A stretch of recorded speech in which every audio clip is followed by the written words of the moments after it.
Great. Good morning. Today we're going to talk about GBS architectures. Now, before you think that maybe you've dropped into a building webinar, let me give you a definition of architecture. It's a unifying or consistent form or structure, the manner in which components of a complex system are organized and integrated. For the first time ever, we're going to talk about GBS architectures. Why would we use the term architecture to talk about GBS? Well, how we organize and integrate components such as organization or resourcing approach or model actually drives our performance. And looking around, there are actually patterns. There's a pattern language in this industry. So Everest Group and I'm Deborah Copps, for those of you I don't know, set out to discover these patterns in order to prompt a number of questions. And the first question really is the way we're organized and structured actually fit for purpose, given the challenges that our enterprises and GBS organizations are facing today? Does our industry aspiration and the rhetoric that we use constantly sync with the reality on the ground? So today, what we're going to do is give you a first look at some of the findings from a first ever study of GBS architectures conducted by Everest Group with a little bit of help from me. And in order to really get some color around the findings, we have a couple of very willing industry leaders who have agreed to chat, challenge, and respond today. So let me first introduce the gang on the screen. First and foremost, Jessica Shields, who happens to be the VP of Global Business Services for Dexcom. Welcome, Jessica. Thanks for having me. It's great to have you. Pedro Lopez, who has the lofty title of Global Head, Sandoz Competency Centers. Pedro, thanks for joining us today. Thanks for the invitation. And last but not least, the redoubtable Mr. Steve Rutterham, who's the VP of Carrier Business Services. Welcome, Steve. Hey, everybody. Hi. Before we have a very lively debate, I'd like to introduce the principal analyst driving this industry first study, Bharath. Bharath, I know it's been a long slog for those of you who will read the report next month when it's out. We had to pivot over 200 pieces of data to drive some conclusions about the industry that we work in. So, Bharath, why don't you walk us through some of the key findings in the report? Yeah, thank you, Deborah. Thank you, Jessica, Pedro, and Steve for joining us today. Got a really interesting topic, and you know, as Deborah said, why did we do this study? Essentially, the industry is keen to understand how organizations are structured, what are the factors that are influencing the operating structures, and especially now, there's so much happening in the market. The role of GBS is elevated. We see greater expectations from enterprises on the role of GBS, and hence, the need for doing this. And how did we go about it? We had interviews with over 50 organizations, GBS leaders from 50 organizations from across industry. If we can move on to the next one. Yeah, just to talk about it, right? A diverse set of audience, fair split between organizations headquartered in North America and in Europe, from industries such as pharma, consumer product goods, healthcare, banking, insurance, and so on. And this includes, the good and great, the organizations that have been set up for a while, some of the new setups, organizations that run both in-house and third-party operations, and so on and so forth. And as Deborah mentioned earlier, right, we have. Yeah, go ahead. Yeah. Go ahead. Yeah. And Deborah, as you mentioned earlier, we analyzed a whole host of dimensions, right? Is there, how is enterprise power structure influencing the GBS model, or the enabling capabilities, or the size of the organization, the locations, and so on. What we have for you all is a deep dive into 5 themes.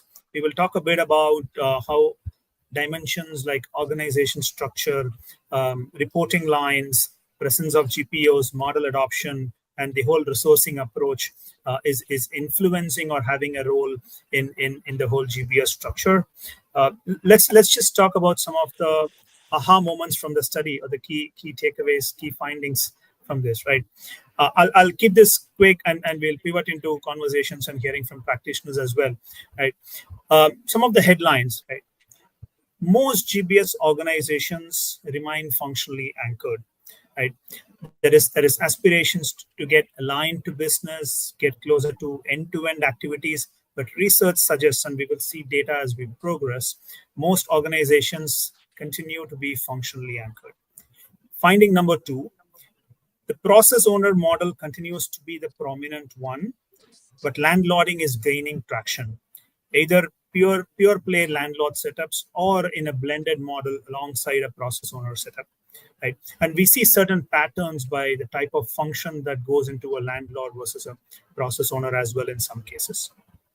Number 3, GBS organizations are increasingly aligned with the transformation agenda and not just the cost.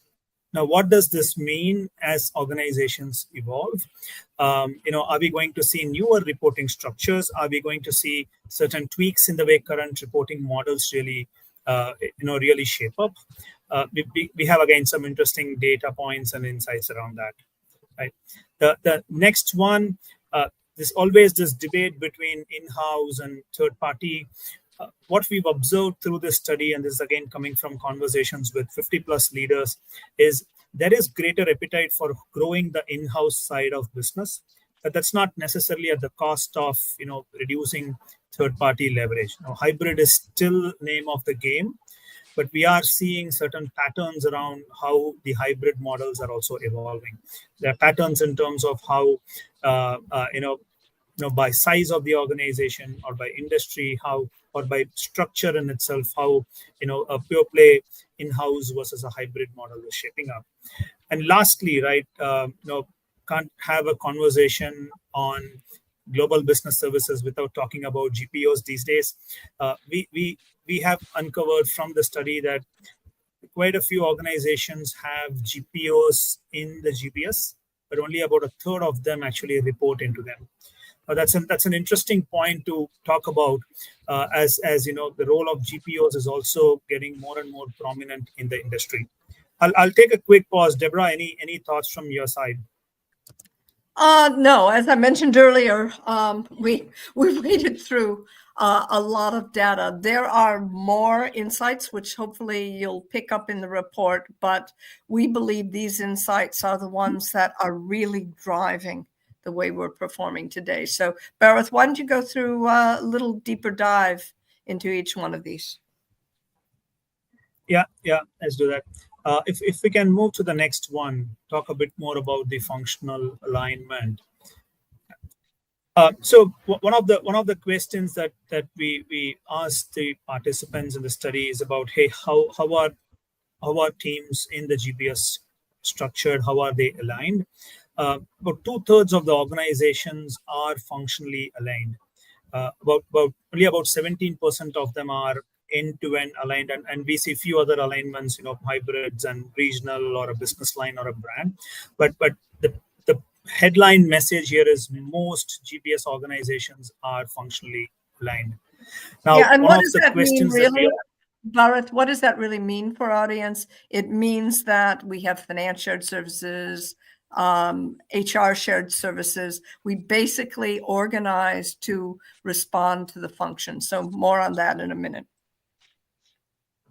Yeah, absolutely. And one of the points that we often hear is how functions in the GBS or teams in GBS are getting closer to the business, or there is an aspiration to get closer to business. even drive end-to-end capabilities. But the data suggests that currently a bulk of the organizations are still functionally anchored. We'd love to open it up to our panelists here. Pedro, maybe we start with you. No, Any let's thoughts, go through reactions the on? slides, Barrett. Yeah. Let's go through all the slides first. Okay. Okay. All of them. Okay. Yeah. Okay. The next one, we talk about the models, right? Again, the process owner model continues to dominate, but we are seeing landlording gaining traction, right? About half of the GBS that we observed are process owners, but we do see about the other half either pure play landlord or fully landlord, right? And few interesting takeaways. As the number of locations increases, then as the network expands, we see greater landlording. Similarly, right, as the resourcing approach gets more hybrid, we are seeing more interest in landlording. We see some patterns by industries and some patterns by even headquarters of the organizations. But again, the broader headline is landlord is not really dirty word, right? We are seeing more and more organizations take up landlording as a model. Okay. On the next key message is around the reporting model and how that's influencing GBS structures. About 40% of organizations again are reporting into the CFO organization. About a quarter of them into the COO office. But when we spoke to the leaders, one of the interesting points that came up is most of these organizations are reporting into the transformation agenda of these CXOs versus necessarily the cost agenda, right?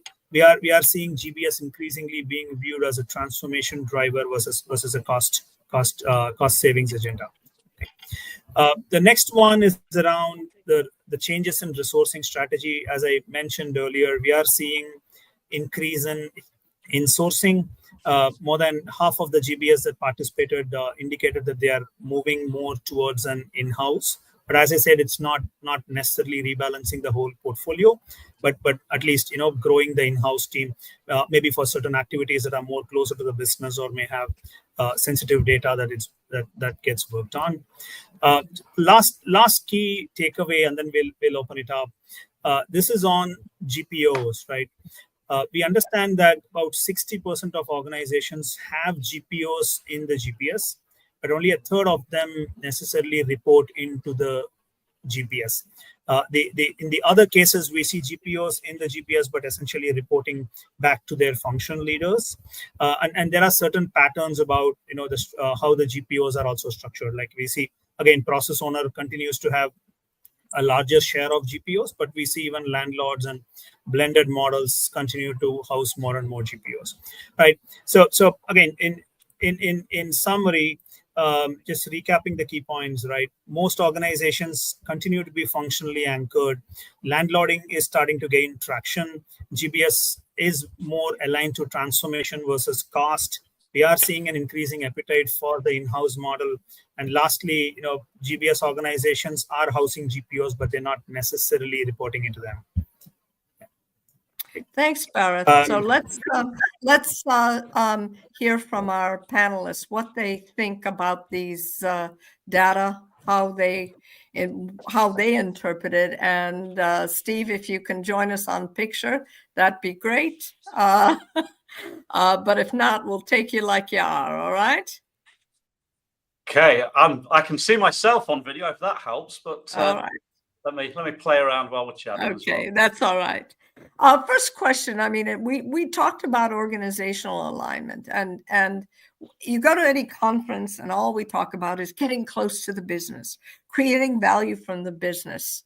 And we talk about end-to-end. End-to-end has been a topic probably for the last 4 years. Yet, fundamentally, 63% of the organizational participants said they still align as servants to the function.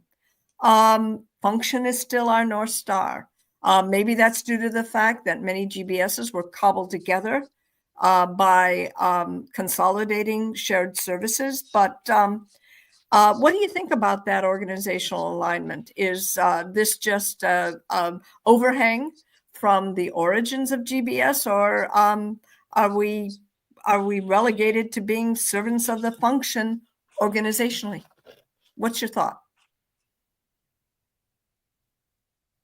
Yeah, I don't mind jumping in first, Deborah. I think on this, if we look back to where GBS has started, heavily in the finance functions. So, in fact, all my roles have been reporting into the CFO of the organization. But then GBS has really grown within the organization to cover a lot of other areas, whether that be facilities, engineering, and the front end as well.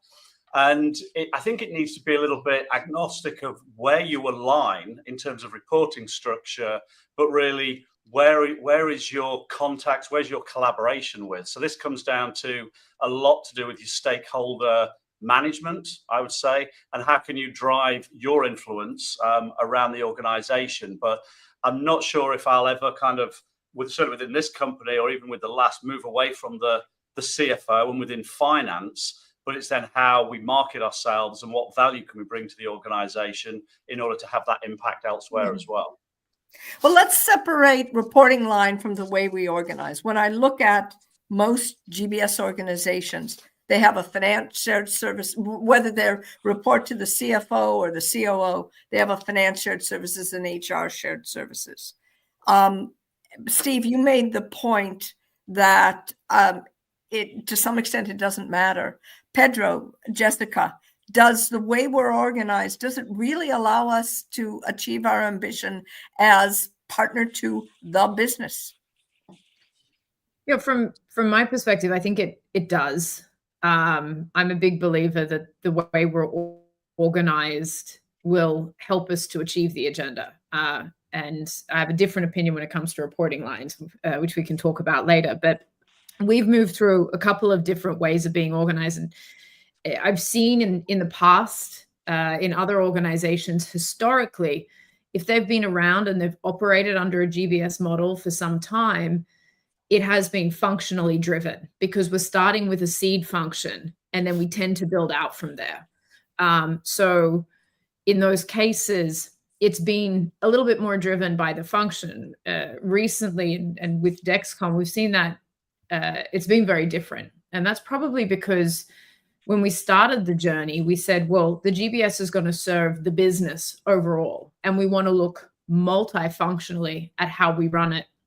So the architecture has been different, and that's allowed us as a leadership team to take a very different view on which services we bring in and how we bring them in. And the GBS is seen as a framework, and the functions have their separate landlorded setup within that overarching set. So, different models for different organizations at different stages in the journey is a really important consideration. Pedro, Yeah. Point of view here? I think actually GBS is a very organic organization at the end. In most of the cases, as Jessica was highlighting, you start from a seed organization, typically finance in many cases, and there you have the starting point. I mean, you are driven by the function already when you do that. Now, if you want to change that, it would maybe prevent you from higher adoption of the GBS model. So I think we all, at least I feel, we go with that flow of let's the function continue growing and make that GBS organization relevant and impactful. Now, once you are there, does it make change to change it? Maybe not, because now at that point, what you want to do is to really let's get that service properly running, look for simplification, look for automation, look for new ways of doing the work, but you are already in a functional setup. So now changing gears for something absolutely different may not be actually the best approach, in my view. And that's why at the end, I don't think the function orientation, it's a problem, rather a strength that allows you to strengthen your activities, strengthen your services, and then you will find the commonalities. At a certain point in time, you will find where you need to connect the dots and start thinking end to end, but from those building blocks, which are already very solid. So the three of you really don't think that this is how we organize gets in the way of the value that we want to deliver, end-to-end service experience and getting closer to the business. You just don't see this as a challenge. Maybe there is more Yeah. value to be tapped into, but the thing is that if you build pragmatically and you build with the art of what is possible, then actually it's not a problem. So it's fair to say the three of you are pragmatists? Mm-hmm. I don't think there's many other ways to be without driving yourself a little bit insane in this industry. Because we do see, I think 16% of our respondents said they manage end to end, and we do see organizations trying to break up the functional stranglehold on the way they're organized. Do you see challenges in doing that? Yeah, I think there's definitely challenges, but you've got to show that value and make people feel it. And then, it's been baby steps with, GBSs that I've ran. You can't just go in and say, I will do all of this for you, regardless of whether it's, within your function, landlording, whatever it is. You've got to show the value and then get that confidence up and go. So, I'll always go back to that stakeholder management. How do you drive that to get them on board? Okay. Yeah. And by the way, just a little bit of a factoid, North American companies are more likely to align functionally than European companies. Anything you read into that? What about Europeans running GBS in North America? Was there anything on that? Well, that's a whole nother topic. That's a whole nother topic, which we can hit at another time. Let's pivot to landlording. I mean, for years, as Bharat mentioned, landlording was a dirty word, and I've spoken to leaders who have said landlord models you can't transform. Basically, those who run landlord models aren't real GBS people, and they don't, they're not transformative. It's basically just renting space. But yet our study shows that landlording is picking up steam, especially in one industry, which is yours, Pedro. And we can tease that out. But what do you think is prompting more interest in the landlord model? Pedro, you're all landlord. You've doubled down. Jessica and Steve, you apply landlording in a blended model when it makes sense. Why do you see a little bit of acknowledgement that perhaps you're not the lowest of the low if you landlord a GBS model? Yeah, I think go, Jessica, go first. No, it's good. Okay. I think we've started with so many different functions. So if you're trying to be a subject matter expert across all these different functions, and you've got 7, 8, 9, 10, and ours grew up to 14 different areas, you can't. It's very difficult to do that. So we had to take a really different perspective and say, well, the functions are the experts in this area. Let them manage the functional expertise, and we're going to bring to the table the experience on how to run as a GBS. We leveraged influence versus ownership. It was a little bit more difficult in terms of the operating model, but it allowed us to grow much faster and gain that capacity, as Steve and Pedro have also mentioned, to be able to step in at different stages as the functions matured and bring different types of services. We use GBS as a service on the transformation side, on the business intelligence side, into that function. So I feel completely the opposite. Landlording has allowed us to transform faster and grow the GBS's capacity to have a seat at the table much faster than it would have had we tried to say we need to own the function to be able to be effective. Pedro, you've doubled down. You're all landlord model. You don't have to deal. You only have to deal with SLAs to your tenants. You don't have to deal with SLAs to the business. What do you see? Look, at the end, it depends on your needs. So, I mean, every company would have different needs and different solutions for those needs. Okay, and Jessica's mentioning something about that ownership. If you start the conversation from the point of view of ownership, you waste a lot of time. I mean, there is a lot of discussions because at the end, this is a power game. People will be discussing about who is going to be more powerful than the others. So in my case, I didn't have that luxury. We're coming from a spin-off situation. So every minute counted. We really wanted to spin off the company and we had to do it on time. So we leapfrog on all that conversation. Let's not fight for ownership. Let's make sure that we have the capabilities we need in place. And for us, it was no doubt, keep the ownership with the function, get the function up and running, let the function, okay? And then we enable them. And this is where we enter with a different nuance on the landlord. I mean, you can enable them by just giving a chair and a table, or you can enable them with multiple capabilities that will help functions to really concentrate their work around the GBS model. And ultimately, what you want to preserve is that model. I mean, there are innumerable benefits of operating through a GBS model, centralization, ability to collocate at different activities. You don't want to lose them. So that's what we need to be very precious about, not the ownership of it. And that's why landlord for us worked really well. And actually, we were successful in doing our spin-off, I would say partially on this context for the model. Do you see any time in the future where you'll pivot to ownership? Because there are organizations who say landlord is a way to, we gather them in, we indoctrinate them, and then after a while they think we're brilliant and they give us their work. Do you see that happening in Sandoz? My prediction, I don't have the crystal ball, okay? But I think for some areas might happen in the future, okay, in the long future. But that will come when we have very stable, very well-functioning functions, when we have gone through all the cycle of that simplification, that automation. That will be the moment where we can start thinking, is there another level of benefit we can take by changing our model? And I can see in the world where we're moving with analytics, that's something that actually may be well fitted for our models.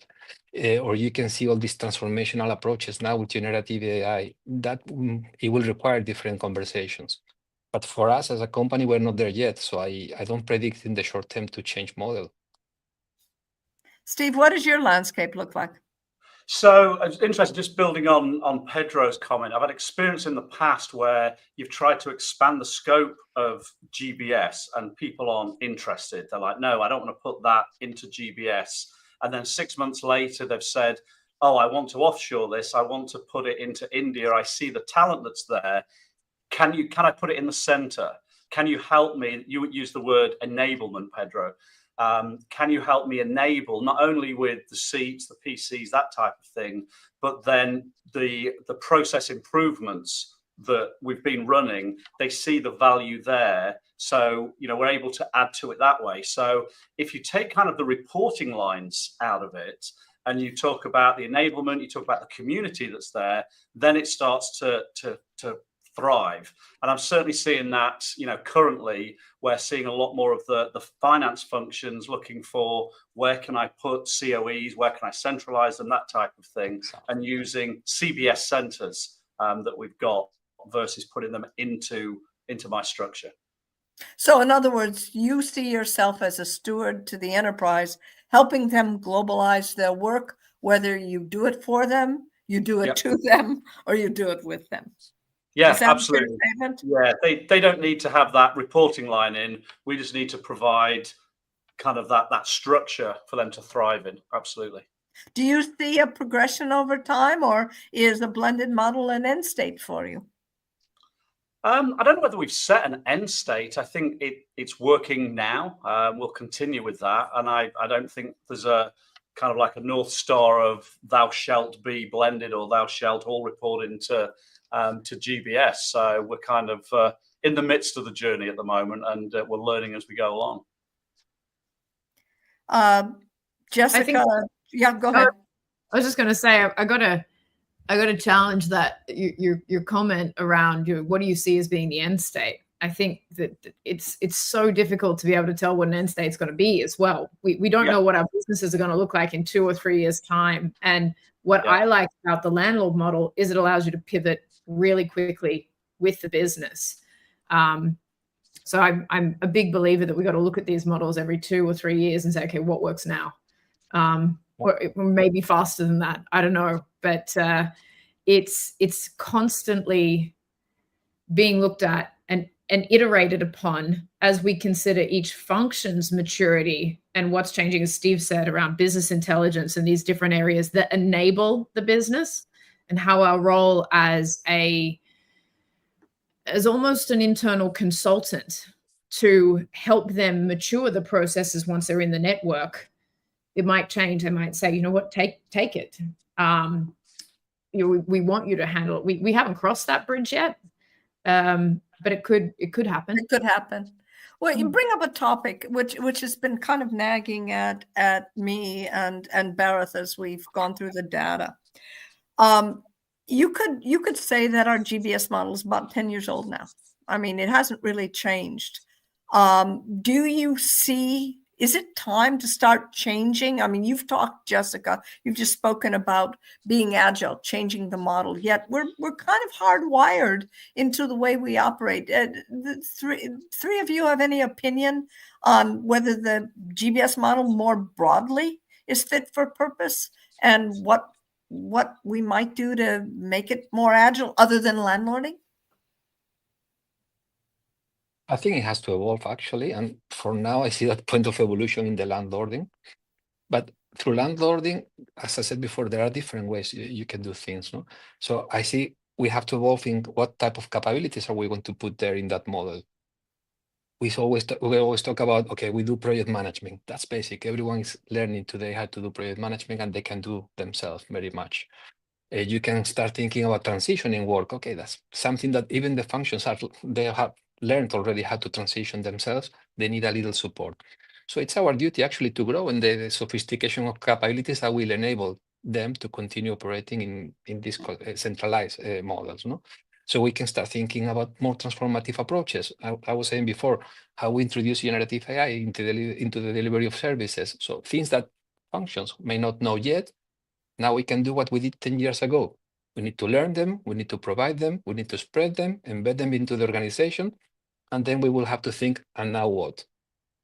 Well, one of the things we've seen in the data, and we're not going to focus on today, is that our GBS participants are more focused on building true enabling capabilities. First and foremost, program management, which many of our enterprises haven't done very, very well, and certainly is a sweet spot for us. So we do see an acknowledgement that we're no longer delivery driven, we're capability driven. Steve, a point of view on how do we evolve the GBS model more broadly?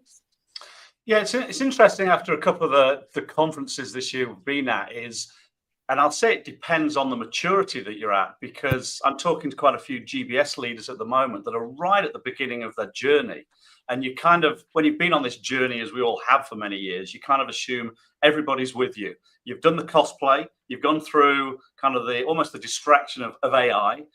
You're now into the whole value creation piece. And then I'm talking to these new leaders, and it's back to, we need to centralize, we need to put oxygen into the organization. How do we help drive that through? So I think it depends on the maturity of the organizations as well. But as you know, Pedro, the enterprise, absolutely, yeah, and whether they're ready for it. There's some of us that are definitely fit for purpose, others that are at the beginning. But I think focusing on this enablement, this how do we bring the value, and certainly we've been doing it not only with the PMO, and we've spoke before, Deborah, about GBS that has the internal consultants that's there as well. So we'll build on the process improvement, your Six Sigma resources. Do we have like the internal consultants that can go and SWAT team in various places and help the enterprise, much better that way? And that's actually, Steve, to that point, we've seen some of that start to take off a bit now. And exactly as you say, the GBS's identity as back office or just even competence center is changing to being almost like that internal consultant who's looking at the processes in a different way, having some of the execution activities performed gives you an initial entry point to do that. Yep. We're finding even now we're getting asked to do it on work which isn't in the GBS, and I think that's the real shift in GBS as an operating model. In my opinion, it's almost the standard now at a certain size. Yep. that a company needs to look at in terms of how their organization is designed. anyone who isn't looking at it, who has over 500 people in one form or another, probably has higher cost structures than they need to be having. Yeah. All right. So we basically, we all agree that maybe landlording is part of the evolution of the model at this point in time. Let's pivot back. Steve, you're always advanced. You jumped the gun a little bit on reporting. The report, the study confirms the reporting line to CFO. And if you look back 15 years, I mean, we were creatures of the CFO. And many of us were what I would call finance functions with a bit of a smell around us, a little bit of procurement, perhaps payroll, depending on how you defined it. But one of the things we see today is there's just more variation. And as I mentioned, that variation seems to be European as opposed to American. One of the things we've teased out in this report is there is an Atlantic divide. Europeans are more likely to landlord. Europeans are more likely not to report to the CFO. Europeans are a little bit more adventurous, if you could say that, in terms of their organizational, their alignment. So maybe we have the opportunity to learn from our European colleagues, North American colleagues. But let's talk about the reporting line. Surprisingly, we've seen over the last couple of years the advent of the role CTRANSO, Chief Transformation Officer. And in its purest sense, when it's done right, GBS is not a cost cutter, it's a transformer. So why don't we see more alignment, in your opinions, with a Chief Transformation Officer? Is it possible that they just don't last very long? And no one wants to align us with folks who are going to be out the door in 2 years. And I have done some research on that. ChatGPT, as you all know, is a marvelous invention. But I guess the question is, why aren't we part of a broader transformation agenda? And when we do shift reporting lines, how does GBS agenda change? So let's unpack this first. Why not CTRANSO? Why aren't we clubbed together with the CTRANSO more often than we are? I think we are in any case. Okay, now pure reporting line structure. I'm landlord, I'm European, so landlord, but actually reporting into the CFO. Now, that provides financial oversight. We cannot forget that GBS models, they do have a lot of financials behind that. So whether we like it or not, cost matters. And that's something that, of course, is very well aligned to the CFO. You provide operational flexibility, actually, to the organization, but strong financial oversight. Now, why do I say that one way or the other we report into transformation? Any transformation of the company will involve the GBS model. It doesn't matter if you report to them or not. You are an element, you are a tool for them. Now, what do I think will happen? And you were asking before about evolutions. I really think that we will evolve into a more reporting into CIO, CTO. And why I say that? The way things are changing is very clear. We have a lot more constraints in data protection, how you move data around the world. You have a lot more constraints about locations in which you can operate and how those locations can connect with each other. The world is actually becoming a lot more complex and sophisticated in technologies that you need to introduce in your services in able to operate. So all those things and a few others, they are actually in the CIO agenda, in the CTO agenda. So the next stage of evolution will be how do you strengthen the ability to introduce all of that into your GBS? So you will see, I think that's my crystal ball. You will see more of GBS organizations moving into the CIO for that reason. To reshape, yeah, in fact, I'm change. seeing that right now. I am seeing that particularly in North America, where, and if you look at GBSs at their outset, many of them did report to the CIO. And then the CFO rode in on a white horse and started to, the focus was different.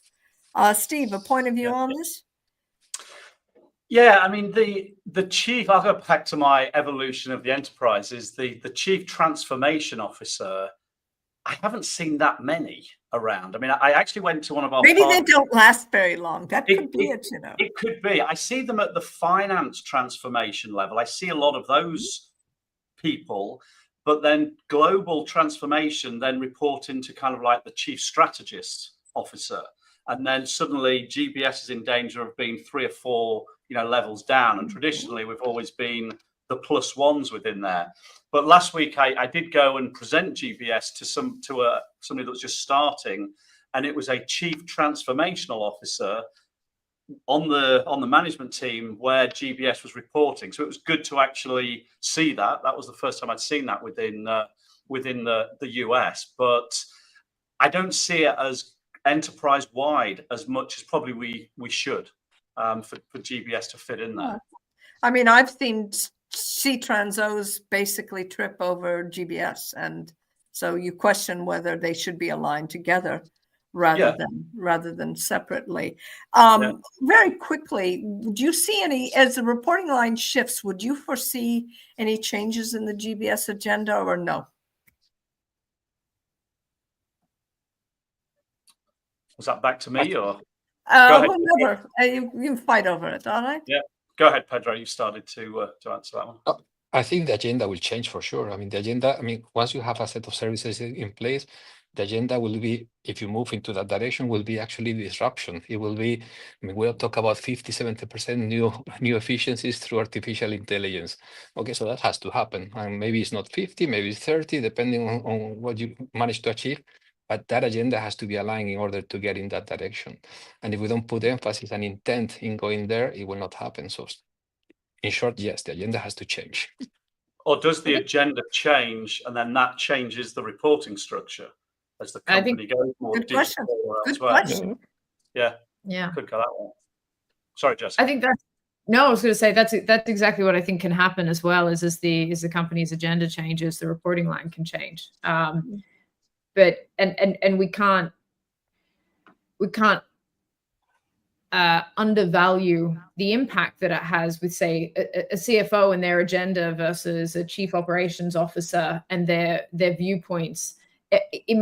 I think that the transformation piece, as you put it, it's actually it bumps into the GBS quite a lot because that's part of what we do. But it's also the agenda of every executive is to be looking at how we're transforming the business. So I think that's one of the reasons why in certain organizations, we don't see that role as much because it's built in to what our other executives are looking at. But we did have the experience where we first started, we're under the CTO. As we expanded out and we wanted to work with more services and more activities, it made more sense for us to report through the COO's organization. And that's been beneficial for us. Will it change again in future? Could do. Probably. Depends on what needs to happen. Yeah. We have a quick question in here. I mentioned at the top of this discussion that there are differences between European GBS and American GBS setups, and certainly reporting lines are one of them. Also mentioned, for example, that we see a less functional alignment, and no surprise here when it comes to resourcing, which is our next topic. European-based headquartered organizations are more likely to use an in-house model rather than a hybrid model. And one of the things we did see in the study is no one's gone pure outsourcing. Those days, to the chagrin of our third-party partners, are completely over. So in the report, you'll get a better sense for some of the differences. But let's talk about resourcing for a minute. Our data confirms what you see in other studies right now. One of the things that is nagging us, how should GBSs better deploy a resourcing approach? We use kind of in-house and out-house. We use it for cost. We use it when we don't have expertise. But are we missing a trick when we're thinking about how we deploy hybrid models? I don't know if it's missing a trick. I think experience is coming on into it, but also experience of your leadership team as well. Now I've found when going into new companies, everybody has a story. at the leadership. Oh, I used this BPO when I was at this company and they were marvelous, and please keep them. And then somebody else will be, oh, we got rid of this BPO, we should move. So from where we were 10 years ago, where everybody was really fresh at it, there's a lot of opinions to manage within there as well, and experiences, and then experiences of the GPOs as well. But what I found is if a BPO was bitten you once, I've seen it almost impossible to get back. And, it's like almost a long road to the goodbye as they go down there. God, you're poetic today. A long goodbye. The long goodbye, the happy divorce, whatever you want to call it. Is it a happy divorce? Well, yeah, that's a whole other webcast, I think. Any comments, Pedro or Jessica? On, are we using BPOs properly? I mean, we do understand that the hybrid model gives us some flexibility, but are we doing the right thing? I'm going to sound a bit like a fence sitter at the moment, because I've said it a couple of times. Well, it depends on the organization, but it really does. Where do you have your strengths and weaknesses? Is there more value for you to use a BPO? That's what you've got to consider, and it's going to keep changing. And that strategy, I think, should be owned by the GBS, because it gives more flexibility in terms of finding partnerships and things. I don't think that we're always using it as best we could at different stages, because of the time it takes to get the relationship stood up. So once you have something, you really want to have it in place and over a course of maybe 3 to 5 years at a minimum, to really get the value out of the transformation and what they can bring to the table. But that's something that also requires that you've got a very good long-term structure. And I don't think we have a lot of the information about where our businesses are going today to decide that. So yes and no, we're using them where we can. We could be better. Okay, so still a work in progress. Still a work in progress. I've seen that from both sides. I've been on the side of the providers. Now, for many years, I'm on the side of the clients, if you like, from that perspective. I can see the importance of working with BPOs and consulting, etc. I can see the importance of having in-house capabilities. But actually, in order for that to work, you need to have the maturity to learn how to work with the BPOs, okay? Because there are horror stories out there always about that happened to me and I will never do it again. Okay, but maybe you can learn from that and you can change something. So then you take the benefit of what they can bring to you. And those benefits to me are clear. And that's how I think about that when I build blended models, hybrid models in terms of resourcing. There is a need for innovation. And you have your experience in your company. When you talk to providers, to partners, they have multiple experiences in many other organizations, many other industries. So I really want to tap into that benefit. Then there is the ability to go fast. I mean, you have your limitations in ramping up your organization. You've been reading their propaganda, Pedro. You've been reading But this is what you apply in certain areas, not for everything. Yes. And I believe the strength is having both, and choose where. And choose well. All right.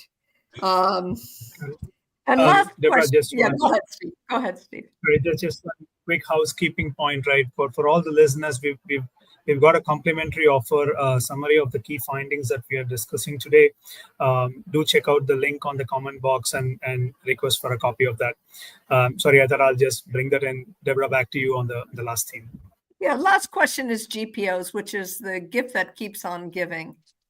We can't have a conference without talking about GPOs and Gen AI, by the way, and this report did not look at Gen AI.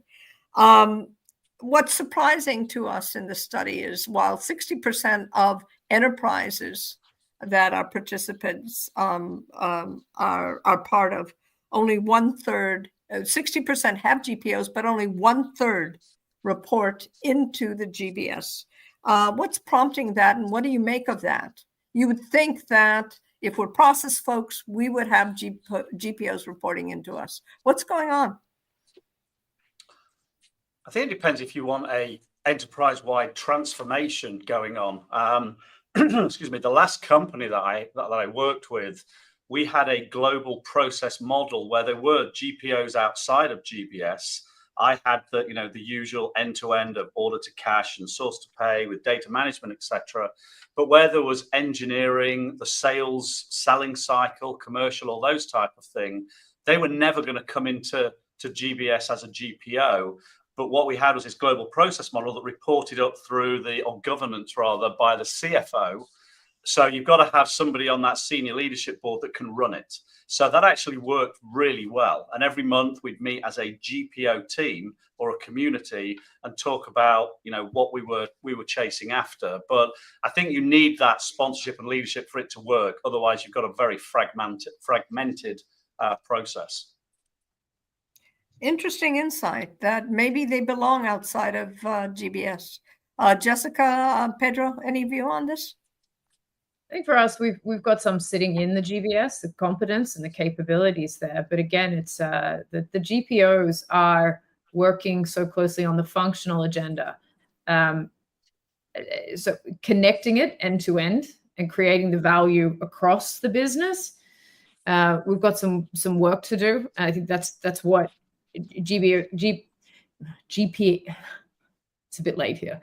GPOs can do in terms of creating value, but I'm indifferent on the reporting line. I don't think it needs to report into the GBS if the talent needs to sit wherever it sits. I think we find it in the GBS because we have a lot of people with a process engineering background who understand what's required to transform the business, and then they report where the business needs them to.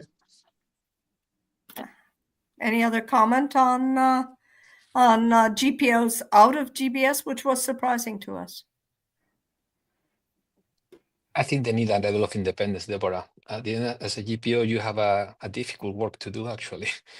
And for me, I'm a person that doesn't care too much about reporting lines. But in this case, actually, the reporting line can be a constraint to how much they can perform on their needs. And that's why I'm a bit inclined to have them actually with the functions, because they think more in abstract, more about the need and less about how you get there. We can help in getting there, but I need them to think with freedom of what's really needed. With freedom. Good point. Before we close up the GPO discussion, any other comments about GPOs that you'd care to share with our audience today? I think it's making sure as well that they feel empowered across the organization. I mentioned source to pay earlier, is making sure that they do have the support of the chief procurement officer, for example, if they're going to go all the way into the source to contract piece as well. So although, I know a lot of my peers that drive the GPOs within their business, and successfully, that success comes from their scope, their ownership, their ability with the stakeholders, again, just to go back to a very early point, and making sure they do feel empowered and they can make a difference upstream, because obviously GBS generally catches everything that flows downstream. Great. Well, let me kind of sum up some of the things that you've said today. Firstly, one of your comments was alignment isn't an issue, that maybe we're making a bigger thing about the fact that we are 63%, according to our participants, functionally aligned. And really, Steve, I think, said it well, it's really about how you manage the stakeholder and how you're aligned doesn't get in the way. One of the things we did look at is that, do we see a different alignment based on the power structure of the organization? We didn't see any. We did not see any difference, to be very honest. So alignment, where we anchor the org structure doesn't really matter. I think the other thing that I heard you say today is that growth is driving the use of landlord and blended models. That influence, I think, Jessica, you made the comment, influence rather than ownership is really driving. And that really forces GBS organizations to develop stronger influence. And maybe we need to look at how we form relationships with the business to push our growth agenda. But Pedro, you said wasting time with ownership is based. We waste time when we debate about the ownership. That we need to focus on capability rather than capability and enablement rather than who owns what. We talked about reporting. All of you have said take reporting lines out of the equation, that enterprise readiness is going to dictate reporting lines. Steve gave some example about changes in reporting lines, as did Jessica. Also, I think you all anchored on the fact that, Pedro particularly, financial oversight is really tied to the GBS agenda. We can't get away from the fact that GBS table stakes is still cost. And I think, Pedro, you said that it's natural, it's logical to report to a financial agenda of the enterprise. When we talked about resourcing, besides Steve talking about BPO divorces, which may not all be happy. In fact, I've never seen a happy divorce, but then again, maybe I'm looking in the wrong places. That we are not as flexible as we could be using resourcing approaches, part by the maturity of the organization. The fact it takes so long. I think, Jessica, you talked about the fact it takes an awfully long time, and we're bound by contracts. We like to say we have relationships with our providers, but fundamentally we're governed by contracts, not relationships, and that's just the nature of the beast. And then GPOs, you were not fussed about the fact that GPOs aren't part of the GBS org structure, that there's a lot of work to do, and functional alignment perhaps is the order of the day, that some GPOs should report into GBS depending on maturity, and some just need to be out. So some great insights, some great comments. Some of our audience have asked some questions about anchors for end-to-end and enterprise architecture. I'm going to tease you all a little bit. Please wait for the report. There's so much data in there that your heads will be spinning. But anything you wanted to know about architectures, hopefully, is in this report. Bharat and I would like to thank the three of you and our audience for joining us for an hour today. It was a great conversation. And hopefully it will shine a light on how we organize and structure ourselves. Are there patterns? Are we fit for purpose? Is there a one-size-fits-all? So thank you all. Thank you, audience. This will be on demand for those of you who had to step out. And as Barra said, the report will be out next month, and we encourage you all to take a look and give us a holler if you have any questions or want to debate the findings. So I think that's it from us. So thank you all. Thank you all. Thank you. Bye-bye. Thank you. Thank you, panelists.